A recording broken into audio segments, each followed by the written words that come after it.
Bismillahirrahmanirrahim. Assalamualaikum warahmatullahi wabarakatuh.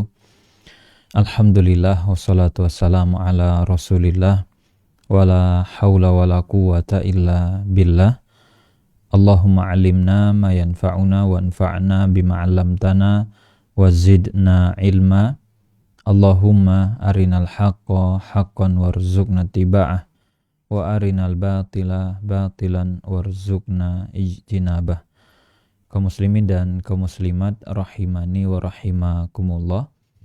Pertama, kita bersyukur kepada Allah karena di kesempatan ini kita bisa kembali melanjutkan materi pembahasan kita bersama kitab Asy-Syarhul Mumti' ala Zadil Mustaqni karya Syekh Ibnu Utsaimin rahimahullah, dan kita masih melanjutkan pembahasan terkait dengan orang-orang yang dalam tanda kutip menyebabkan kerugian ataupun masalah pada harta orang lain, entah karena keisengannya ataupun karena ketidaksengajaannya.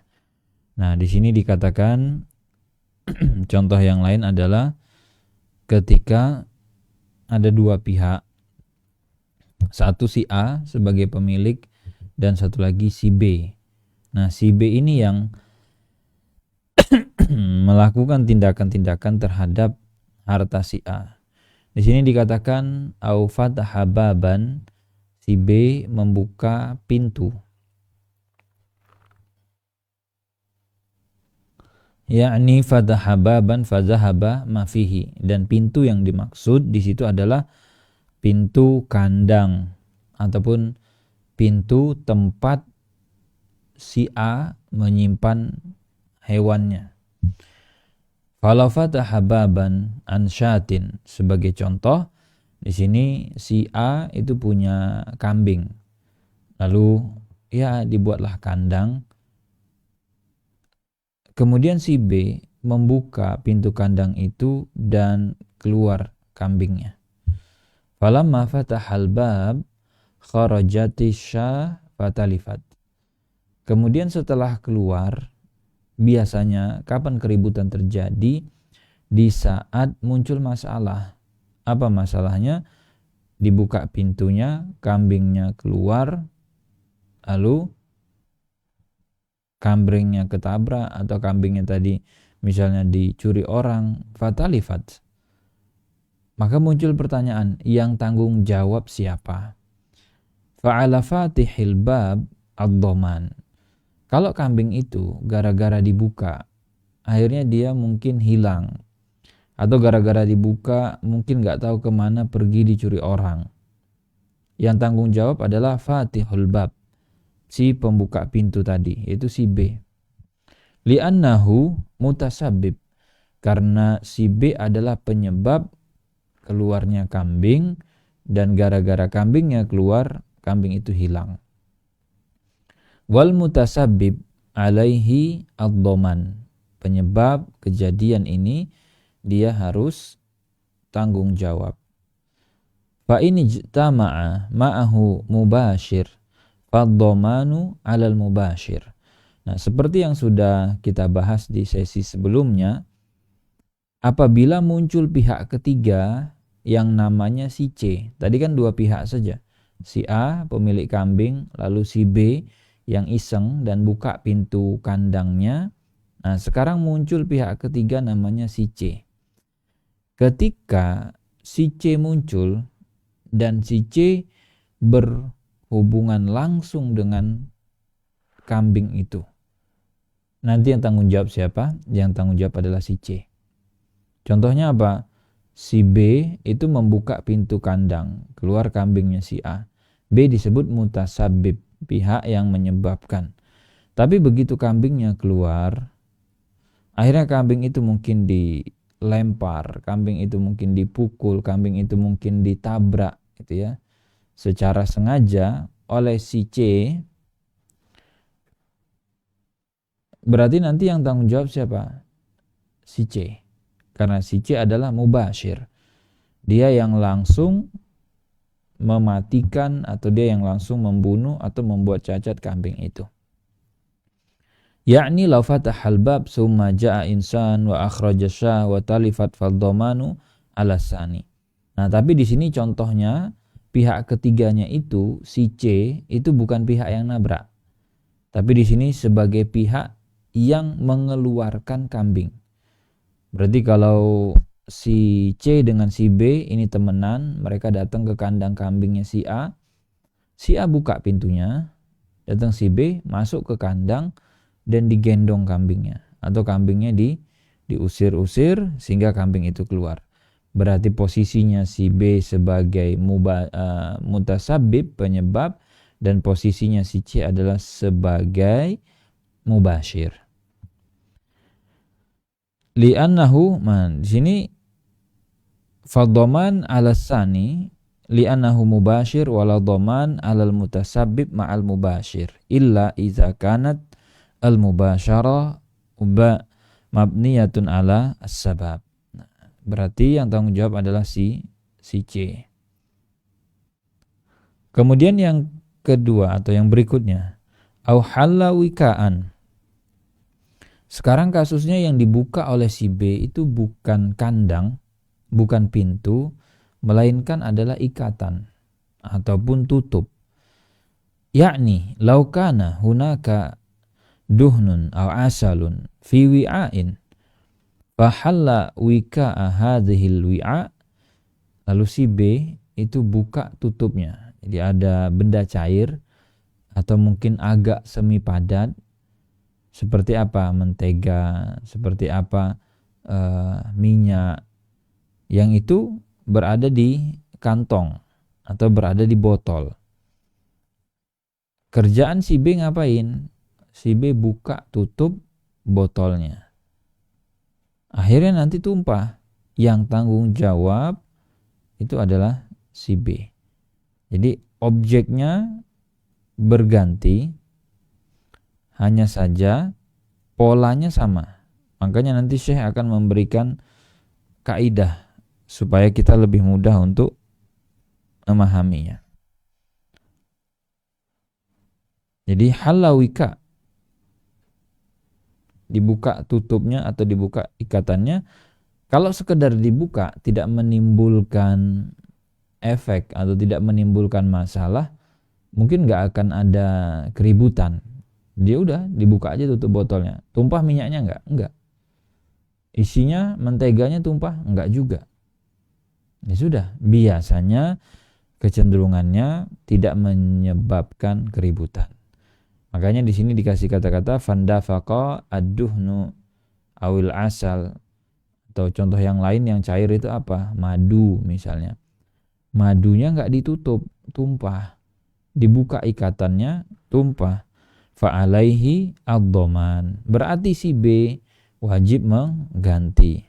Li'annahu mutasabib, karena si B adalah pihak yang menyebabkan tumpahnya madu atau minyak tadi. Wa zahiru kalamil muallif annahu dhaminun walau kana hina halal wika jamidan. Dan berarti di sini secara zahir ucapan penulis menunjukkan bahwa si B yang buka tutup botol atau membuka ikatan tadi itu tetap berposisi sebagai pihak yang bertanggung jawab, annahu dhamin. Meskipun saat dibuka posisi cairan di dalam itu dalam keadaan jamid, beku.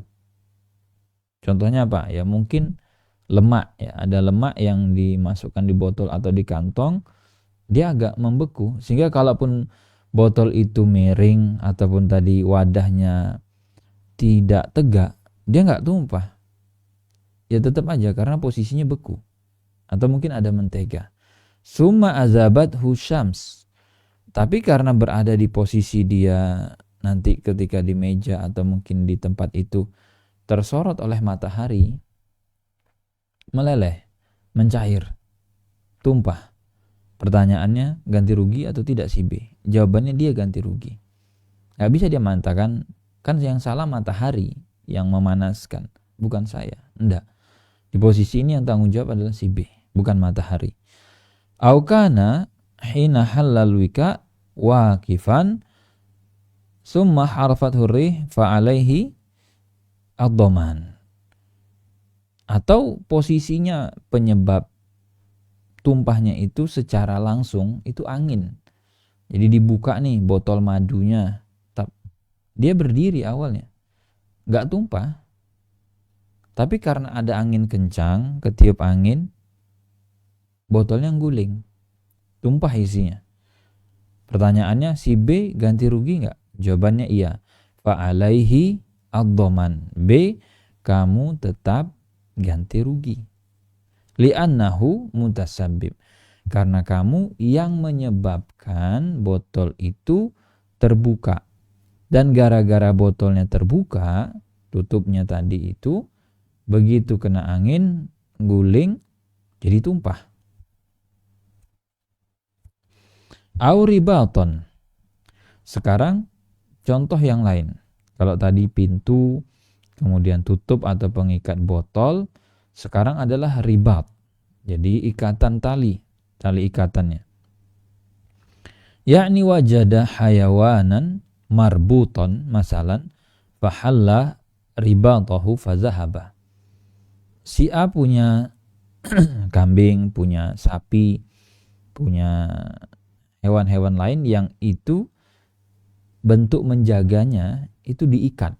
Jadi kadang ada orang itu menggembalakan sapi atau menggembalakan kambing, dia bawa ke mungkin tempat-tempat yang banyak rumput, lalu sapi tadi diikatkan ke pohon, mungkin pohon sawit atau mungkin ke kayu. Nah, ketika si B datang, yang dilakukan oleh si B adalah membuka tali ikatan sapi tadi. Fadzahaba, ya namanya sapi kan makhluk hidup, jalan dia, bergerak, pindah sana pindah sini, hilang. Yang tanggung jawab siapa? Yang tanggung jawab adalah si B, karena dia yang membuka tali ikatan sapi tadi. Al-qaidan fadzahaba ma fihi al-qaid li hayawan muqayyad wal farq bainal qaid war ribat anna ribat yasbut fil ard wa tarbut bihi al-bahima wal qaid tuqayyad bihi liyad war rijl awal hayawan awal yadan wal bahima. Nah, tadi bentuk ikatan itu sebenarnya ada dua ya. Di situ disebutkan ada yang dia ribat, ikatannya ke benda-benda tidak bergerak, seperti ke tanah, dikasih pancang, atau ke pohon, diikatkan ke pohon, atau kemudian ke kayu. Itu kalau kita bicara ribat. Kemudian kalau kita bicara al-qaid tadi, itu yang memang pada hewannya sendiri. Jadi ada beberapa hewan itu yang bisa dibilang cukup liar, atau mungkin dia nggak bisa kalau dibiarkan tidak terikat. Di sini halaman 200 tadi.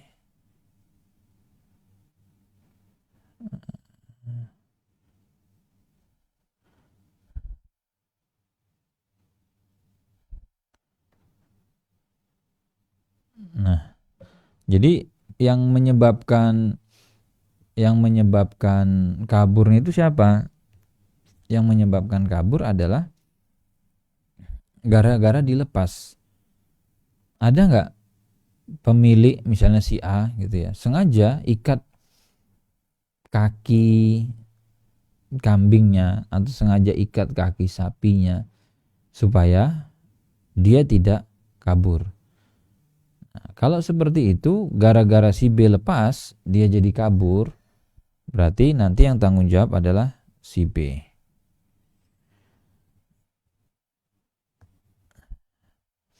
Nah, kalau kita lihat dari tadi pola penjelasannya, itu kan menyebutkan apa? Menyebutkan kasus demi kasus. Maka di sini kata Syekh kemudian wa hadzal ladzi dzakarahu al-muallif rahimahullah amsilatan waswar wa laysat qaid. Yang disampaikan, dipaparkan kepada kita itu bentuknya adalah contoh case demi case. Terus kaidahnya apa? Kaidah itu kan fungsinya sebagai tali ya, pengikat untuk menyatukan permasalahan-permasalahan yang mereka punya pola yang sama, mereka punya kemiripan. Maka apa kaidahnya gitu? Apa ikatannya untuk kasus-kasus yang sudah kita bahas tadi itu? Di sini Syekh menyebutkan lakinnal qaidata anna kulla man atlafa syai'an fa alaihi ad-dhaman. Jadi siapapun yang merusak sesuatu milik orang lain berarti fa alaihi ad-dhaman. Dia punya kewajiban untuk ganti rugi. Itu kaidahnya. Au atlafa syai'an wa nahwahu dhaminahu. Jadi berarti kalau si B merusak, bentuk merusak itu kan macam-macam tadi.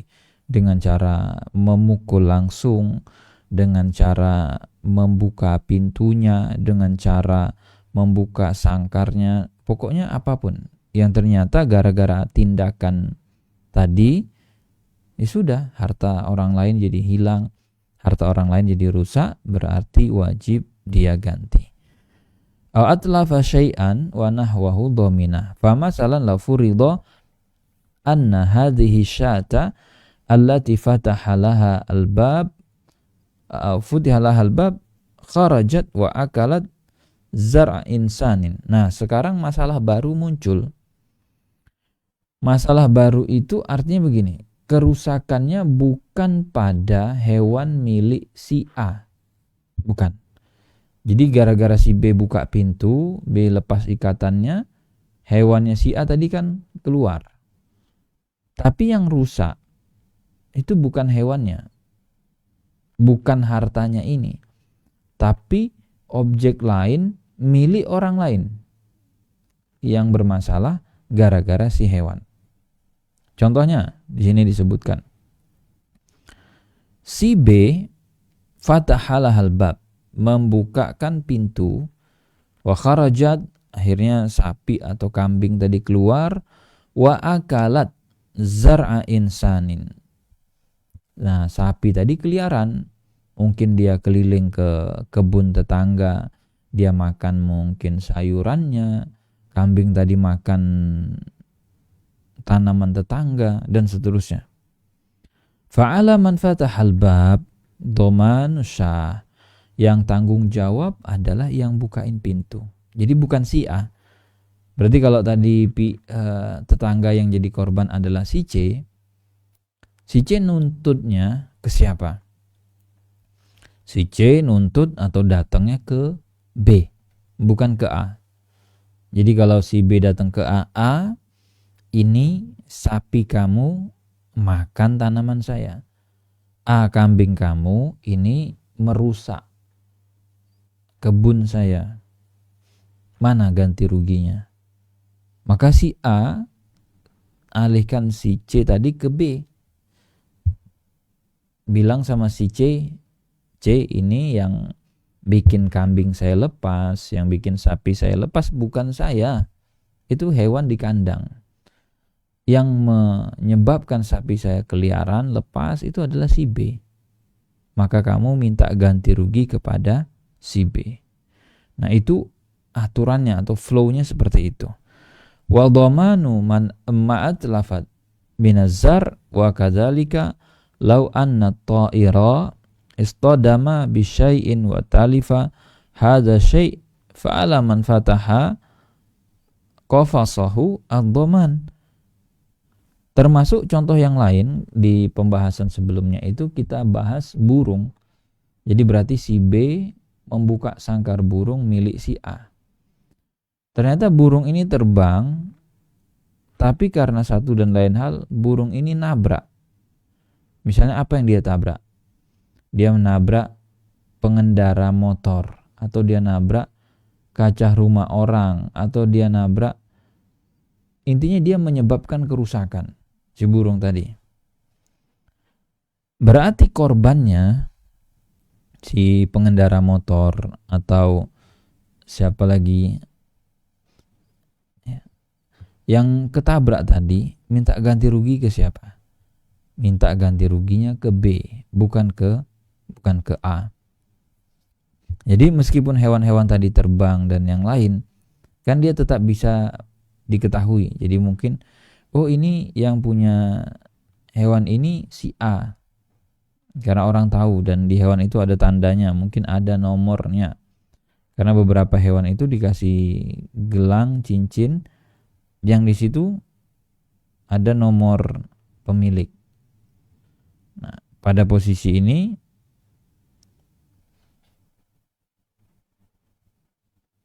korban bisa saja menghubungi pemilik, tapi nanti minta ganti ruginya kepada si C, gitu ya. Maaf, kepada si B. Karena si B yang menyebabkan ini lepas. Makanya kalau dalam syariat kita bisa lihat semua rentetan kejadian itu bisa dilacak dan akan ketahuan siapa yang sebenarnya harus bertanggung jawab atas kejadian yang muncul.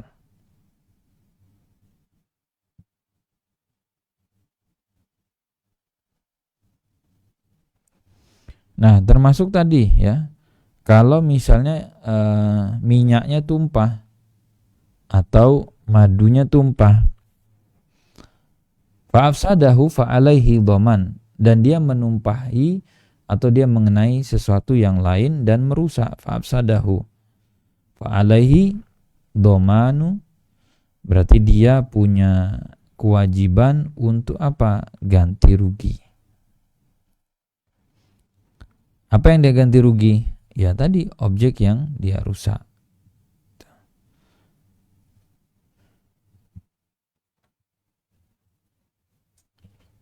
Nah, berikutnya, kalau misalnya kejadiannya adalah yang di situ disebutkan oleh Syekh ya, nanti kita akan lihat. Contoh yang lain adalah hewan yang ketika keliaran, jadi yang repot itu ketika korbannya bukan barang, tapi korbannya adalah orang. Kalau korbannya berupa barang tadi, misalnya tanaman, misalnya benda yang ketumpahan madu jadi rusak. Jadi kayak tadi misalnya madu di botol, gara-gara dibuka tutup botolnya, lalu kena angin, tumpah, dan numpahi laptop misalnya. Atau numpahin benda-benda elektronik lain yang membuat jadi rusak. Berarti yang ganti laptopnya siapa? Si B. Karena si B yang membuat laptop itu rusak. Gara-gara dia yang buka tutupnya. Jadi nggak boleh kemudian si C sebagai korban nagih ke A dengan mengatakan, A, madu kamu numpahin laptop saya. Enggak. Karena yang numpahin bukan si A, tapi yang numpahin adalah si B. Atau contoh yang lain yang disebutkan juga tadi, yaitu ketika hewan itu diikat. Hewannya diikat di jalan yang sempit. Jadi di gang. Ada gang, kemudian hewan ini diikat di gang.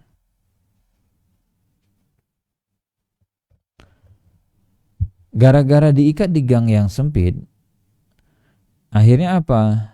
Membuat orang yang lewat jadi susah. Maka di sini dikatakan wa in rabata dabatan bitariqin dayyikin. Kalau si pemilik, berarti si A atau hewan tadi diikat di jalan yang sempit, akhirnya orang susah jalan, kepleset, kesandung dan seterusnya, maka dhamina, dia yang tanggung jawab dan ganti rugi.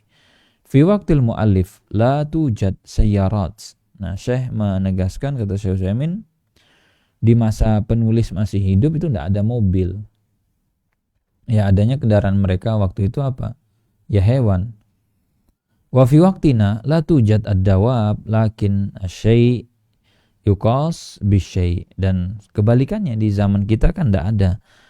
Orang-orang kalau mau kemana-mana naik hewan gitu ya. Ya mungkin di pedesaan ada, tapi itu juga pada penggunaan terbatas ya. Mungkin sapi untuk dibawa ke sawah dinaikin, atau ya bukan untuk kebutuhan harian biasanya. Karena kita sudah punya kendaraan-kendaraan yang pakai mesin sekarang. Tapi intinya kata Syekh, kita bisa kiaskan, kita bisa analogikan karena dia sama-sama alat ataupun sarana untuk berkendara. Fa idza rabata dabatan bi tariqin dayyiqin fa asra bihi insanun aw biha insanun man kasara aw halaka fa alaihi dhaman. Gara-gara tadi gangnya kecil, gangnya sempit, lah hewan ini diparkir gitu kan, hewannya diikat di jalan itu, orang kepleset, susah nyari jalan kecil. Yang tanggung jawab adalah yang ikat di situ. Li'annahu muta'addin fi rabtiha fi hadzal makan ad-dayyiq. Karena dia telah melakukan tindakan ta'addi, tindakan melampaui batas. Harusnya kamu nggak boleh loh parkir hewannya di situ, karena itu bukan tempat parkir. Atau itu jalan bukan milik kamu. Jadi jangan parkir hewannya di situ. Wa ulima min kalamil muallif annahu law rabataha bi tariqin wasi. Nah, berarti kalau gini kita akan bisa memahami, kata Syekh. Bagaimana jika hewan tadi diikat di jalan yang luas atau diparkir di jalan yang bisa kita bilang cukup lebar? Fala dhaman alaihi, maka tidak ada masalah, dan artinya kalaupun ada kecelakaan atau yang lain itu tidak langsung disebabkan oleh hewan ini. Karena jalannya tidak sempit. Bisa mungkin masih tersisa 2 jalur, 3 jalur. Wa hadza muttajan idza lam yar. Nah, ini bisa dipahami ataupun bisa kita terima idza lam yarbutha kalau dia tidak ikat itu fi tariqi al-marah. Fa in rabataha fi tariqil marah fa huwa kama law rabataha fi tariqin dayyiq alaihi dhaman. Tapi kalau tadi di gang ataupun di jalan yang sempit diikat, ya timbulkan masalah, ditanggung jawab. Fa in qala qail at-tariqul wasi wa in kana muttaraqun nas fi wasatihi masalan fa innal insan yastati an yanharif yaminan au shimalan. Nah, kalau misalnya lagi dia nggak letak di pinggir atau hewan tadi diparkir di tengah, tapi yang penting jalannya luas, berarti kan orang bisa cari itu jalan ke kanan atau jalan ke kiri. Maka sebelum kita bahas itu, Syekh ajukan pertanyaan. La nas'al hal hadza ar-rajulu alladhi rabata ad-daba fi at-tariqil wasi bi muttaraqin nas muta'addin atau ghairu muta'addin. Kita akan tanya sebentar ya. Anda memarkirkan ini hewan di tengah-tengah atau kendaraan di tempat yang memang itu posisi dilewati orang. Itu bentuk melampaui batas atau tidak? Kalau itu bentuk melampaui batas tentunya, karena parkir itu ada tempatnya, parkir ada posisinya, nggak di tengah jalan, nggak di. Kan ada ya sebagian orang gitu kan, yang ketika dia ingin beli sesuatu dan yang lain, mobilnya diparkir di mana? Di jalan. Dia nggak pinggirkan. Ini kan tempat orang ini, jalan lewat. Walaupun mungkin jalannya 2 jalur ya. Jalur ini masih bisa belok ke sebelah nanti. Ya tapi kan ini posisinya, kamu melampaui batas. Harusnya cari tempat parkir atau minimal minggir. Kalau dia pakai mobil setidaknya gitu kan, 50% dari lebar bodi itu turun ke bawah. Sehingga tinggal 50% lagi. Atau kalau bisa 100% turun dari aspal, turun dari jalan. Supaya orang bisa lewat. Tapi kalau dia melakukan tindakan yang muta'addi, melampaui batas, parkir tadi tidak standar, parkir tadi menzolimi, wa idza kana muta'addiyan fahuwa zalim, ini adalah bentuk kezaliman. Dan Allah Subhanahu wa taala menyebutkan innamas sabilu 'alal ladzina yazlimunan nas. Jadi dosa itu bagi siapa? Bagi orang-orang yang zalim. Na'am law rabataha fi tariqin wasi'in fi ahadi jawanibihi fala dhaman. Tapi kalau dia parkir dengan posisi yang standar, artinya ini jalan luas, di beberapa jalan itu Kalaupun bagian pinggir dipakai parkir mobil, berderet mobil di situ itu enggak apa-apa. Karena memang ada yang dia disediakan sehingga orang tetap bisa lalu lalang, bahkan selisihan 3 mobil di tengah itu enggak ada masalah. Masih cukup. Berarti kalau seperti itu tidak ada doman, enggak ada masalah karena dia sudah menempatkan kendaraannya di area yang semestinya. Wa in rabata zahiru kalamihi rahimahullah annahu law awqafaha bila rabdin fala dhaman alaihi li'annahu idza awqafaha sawfa tamshi wa tadhhab walakin hadza az-zahir nazar. Nah, tadi kata Syekh begini. Kalau hewan itu kan dia diikat ya. Diikat itu berarti kan diam dia di tempat. Apakah seandainya hewannya nggak diikat, dibiar aja, ditinggal di situ. Jadi mungkin si pemilik lagi pergi belanja atau lagi pergi aktivitas, hewannya diparkir di situ tapi nggak diikat. Apakah nanti dia bebas dari ganti rugi? Belum tentu. Kalau dibilang nanti bebas gara-gara, ya kan berarti hewannya bisa gerak ke sana, gerak ke sini kan. Tidak menutupi jalan karena dia diam, tidak, tapi dia bisa gerak. Nah, di sini ada nazar wasab anna iqafaha karabtiha. Ya, tetap mau dia parkir dan dia diikat ataupun tidak diikat sama saja. Alhamdulillah. Yahdikumullah. Lianna mujarrada wuqufiha fi tariqid dayyiq awil wasi' idza awqafaha fi muttarakin nas yu'tabar udwanan. Jadi meskipun dia tidak parkir atau dia tidak diikat ya, kalau kita bisa pahami sekarang kendaraan ya. Kendaraan itu biasanya apa? Ada dua kan. Dilarang berhenti dan dilarang parkir. Kalau di jalan itu. Kalau dibilang, kan saya tidak parkir, tapi saya berhenti. Pak, mohon maaf ya Pak ya. Bapak cek rambunya Pak. Di jalan ini itu dilarang berhenti. Bukan dilarang parkir. Kalau dilarang parkir, oke, mungkin Bapak masih bisa berhenti selama dalam batas yang wajar. Oke, Bapak di mobil nih, nggak turun, berhenti. Tapi kalau sudah dibilang nggak boleh berhenti, ganggu nggak? Ganggu. Ini jalan yang rame, padat, dan dia berhenti di situ. Udah macet sampai ke belakang. Yang ke depan juga masalah, apalagi nanti ada yang nyalip. Na'am la furidu annahu awqafaha litahmil mata'ahu alaihi aw litanzil mata'ahu minha fa'athara bihi insan fahadzalah dhaman alaihi wa dzalika li'annahu ghair muta'addin.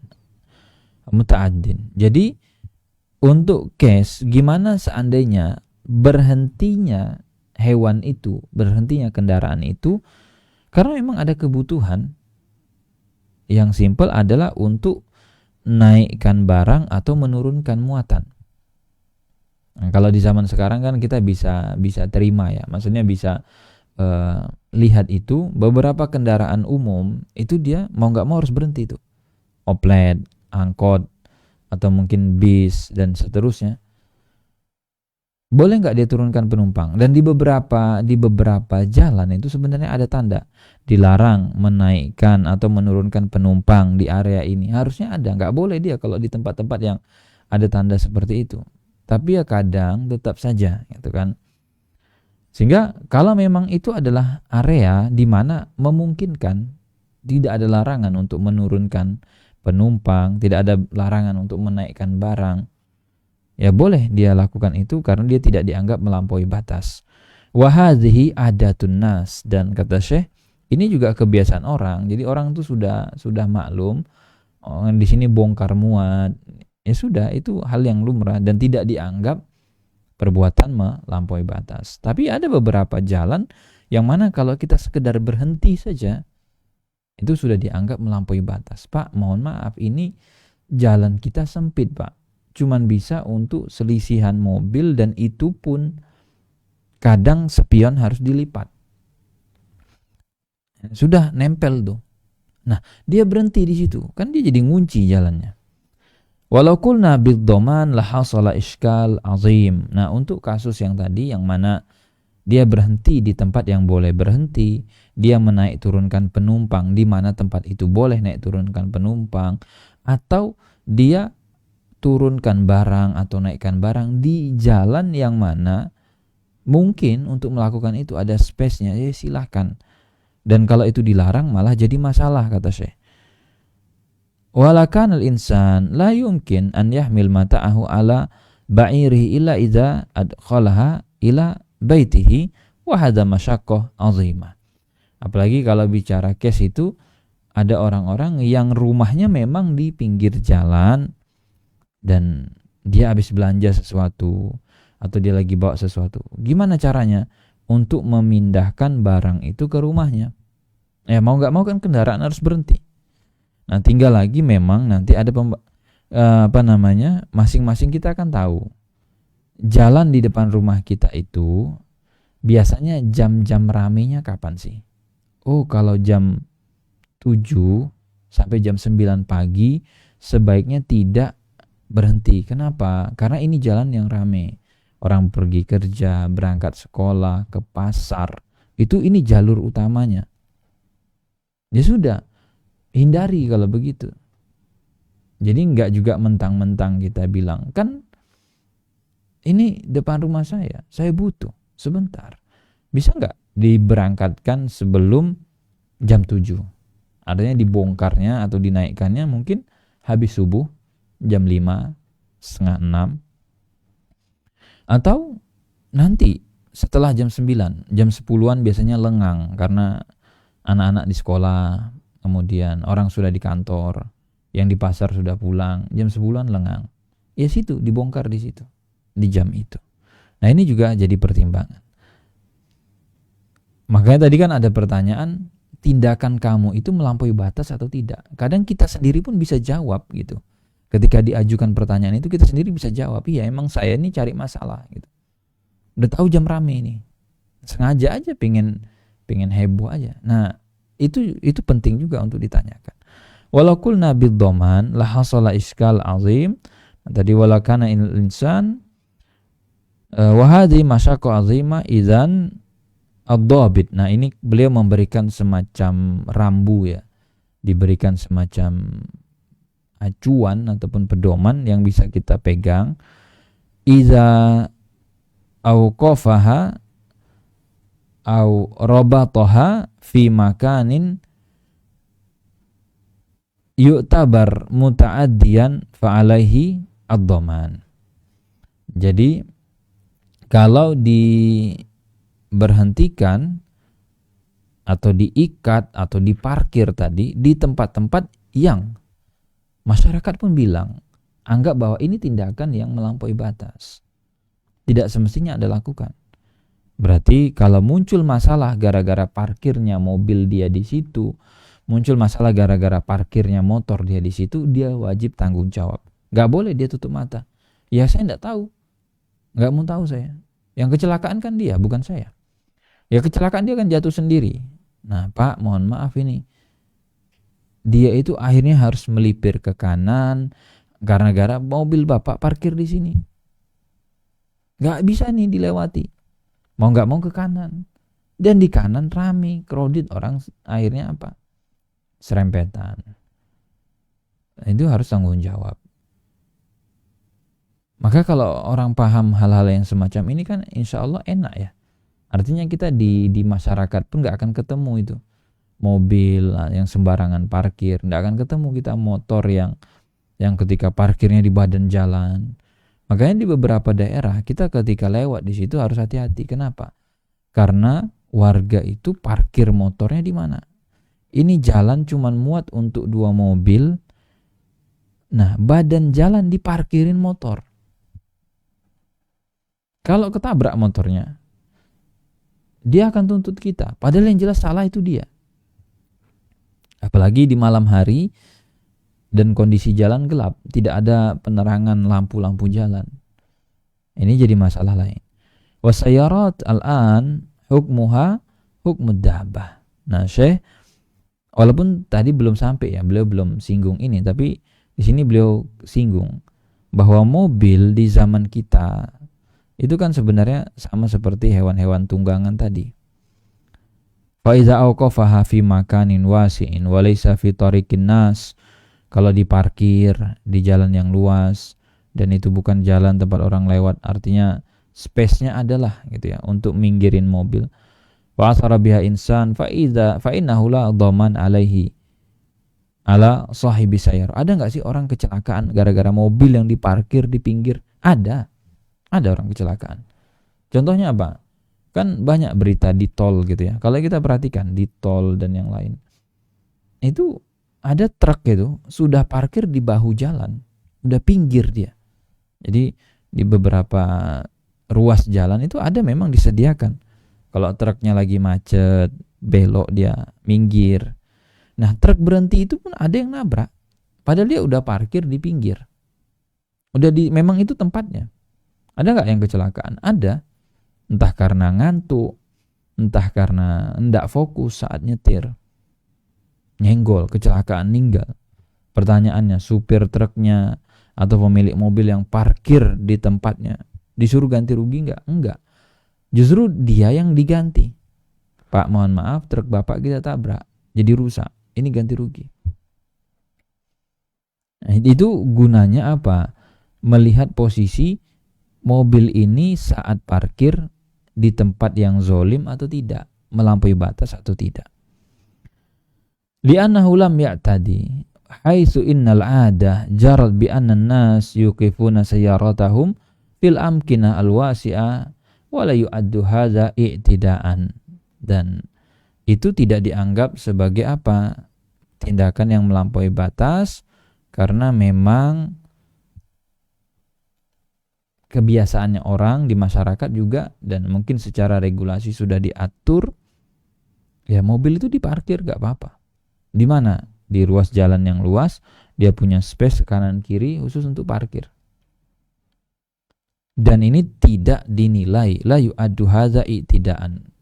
Tidak dianggap sebagai orang yang melampaui batas. Fa in awqafaha fi makanin wasi'in fi muttarakin nas fa alaihi ad-dhaman.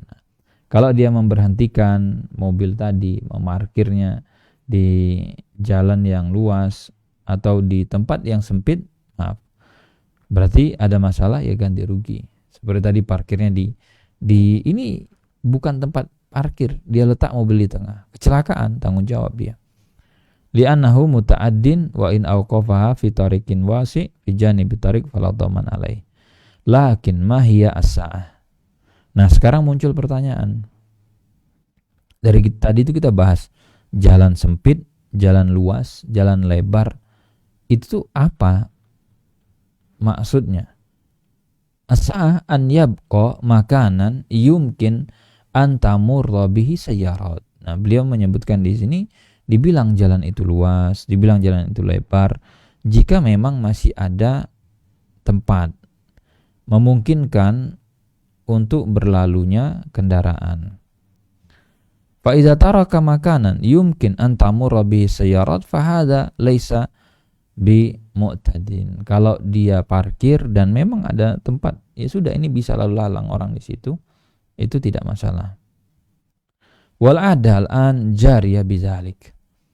Nah, ini nanti kebiasaannya juga tiap daerah beda-beda ya, hati-hati juga. Ada di beberapa tempat itu karena memang jalannya udah gak bisa dilebarin dan dia gak punya bahu jalan, kanan kirinya gak ada, habis sudah, cukup untuk 2 mobil. Dan ini panjang jalannya, cukup panjang, kanan kiri ada toko dan yang lain. Kalau misalkan gitu ya, parkir di jalan ini dan itu hanya menyisakan 1 ruas jalan, dan itu pun harus ditutup spionnya saat lewat, di daerah itu, di jalan itu tidak dianggap sebagai perbuatan yang melampaui batas, ya berarti gak ada masalah. Karena patokannya adalah al-adah, patokannya adalah keumuman yang berlaku di masyarakat seperti apa. Yang penting adalah, Pak, ini jalan lebar berapa? 5 meter atau 4 meter. Kalau Bapak mau parkir di pinggir karena ada keperluan ke keluarga atau mungkin tadi ke toko, nggak apa-apa. Yang penting spion kiri Bapak lipat, parkir mepet ke kiri, sudah pol, habis ban kiri itu mepet tembok yang kiri, batas, nanti spion kanan lipat, sudah. Dan tolong parkirnya jangan apa? Jangan nempel, dikasih jeda supaya orang bisa belok-belok. Nah, beberapa jalan itu menyisakan satu ruang itu saja. Dan itu tidak dianggap sebagai perbuatan yang muta'addin atau melampaui batas. Selagi dalam batas yang wajar ya parkirnya gitu kan, bukan ditinggal 24 jam, enggak juga. Jadi ada berhenti-berhenti yang kalaupun dia parkir di situ masih ditolerir lah, karena memang ada keperluan dan seterusnya. Ini al-adah al-an jariyah bidzalik, patokannya itu. Lakin hal yajibu an naqula la budda an yatruka mamaran yastati an yanfuz fihi al-mutaqabilan al-zahir na'am. Nah, ini tadi bahasanya Syekh. Apakah kemudian space-nya tadi bisa untuk saling gini, saling berhadapan itu ya, apa namanya? La siyama fi turuqat an-nafizah amma ghairu an-nafizah fahiya ila ashabiha. Nah, untuk jalan-jalan yang terbuka, maksudnya jalan-jalan yang memang sifatnya umum, bukan jalan kompleks gitu ya. Bukan jalan yang buntu, ketutup. Kalau jalan-jalan yang seperti itu ya silahkanlah. Suka-suka mereka aja tuh di dalam, kesepakatannya gimana tuh warga komplek. Kalau tadi jalannya yang terbuka, maksudnya memang itu jalan tembus dan yang lain kemana-mana. Ini fala budda min zalik. Jadi bisa untuk selisihan. Wa madumna na'tabir al-i'tida' wal darar falnutbik ala kullu ma yahsul ala hadhihi al-qaidah. Jadi patokannya seperti itu. Tapi sekali lagi tadi ya, di beberapa tempat itu sudah ma'ruf. Artinya di masyarakat pun mereka sudah terbiasa dan sudah jadi rahasia umum kalau lewat di jalur yang ini itu sudah memang jalannya itu begitu. Mau parkir bisa, enggak apa-apa. Tapi memang untuk kebutuhan yang seperlunya, beli sesuatu atau ngambil sesuatu, nanti jalan lagi. Dan kalaupun berhenti atau parkir mepet kiri, masih adalah untuk bisa disalip mobilnya. Wala annahu awqafa sayyaratahu fi makanin wasi'in wa kana haulahu futyan yal'abuna al-qurrah thumma inna ahadahum lahiqa al-qurrah lama tarat wastadama bisayyara fa'al alaihi ad-daman la daman alaihi li'anna al-makan wasi' wal 'ada jariyah bidzalik wa hadha alladhi istadama biha kama istadama bi jidarin al-bait wa ma asbaha. Nah, sekarang ada case gitu ya. Kalau mobil itu diparkir di tempat yang luas, cuman kalau tadi kejadian yang kita contohkan itu kan di jalan tol, parkir si truk ini, kemudian saat parkir ditabrak tuh dari belakang. Nah, ini sekarang di jalanan yang luas, anak-anak kampung itu biasa main bola malah di situ. Main bola, main layangan. Mobil kita parkir. Entah karena tidak fokus dengan keberadaan mobil, terlalu asik dengan teman-temannya main, nabrak mobil, mungkin kepalanya berdarah gitu ya. Atau ketika main layangan, ya mundur-mundur, mungkin bagian belakang kepala juga ngantem pojokan mobil, atau mungkin dia tersandung kejatuh, kepalanya bentur, berdarah. Pertanyaannya, apakah pemilik mobil wajib ganti rugi, tanggung jawab? Jawabannya tidak. Justru kalau tubrukan tadi menyebabkan mobil itu rusak, ya dia yang diganti kan mobilnya. Misalnya apa? Spionnya karena asik main bola, ngejar rebutan, spion mobil diterabas, patah. Ya tetap namanya benda keras, ditabrak, patah pun dia, luka bisa terjadi. Maka posisi mobil tidak bisa disalahkan. Kalau memang itu adalah area parkir dan memang memungkinkan untuk berhenti di situ, parkir di situ. Nah, ini kalau kita bicara kaidah ya, maka jawabannya seperti itu. Wa in rabata dabatan bi tariqin dhayiq kal kalbil akur liman dakhala ay rabata dabba kadzalika muqifuha. Nah, ini insyaallah nanti kita bahas di sesi berikutnya terkait dengan konsekuensi ataupun kerusakan ya. Insyaallah kita bahas di sesi berikutnya. Itu mungkin yang kita bisa bahas pada pagi ini, mudah-mudahan ada faedahnya. Wassallallahu ala nabiyina Muhammad wa ala alihi washabbihi wasallam. Assalamualaikum warahmatullahi wabarakatuh.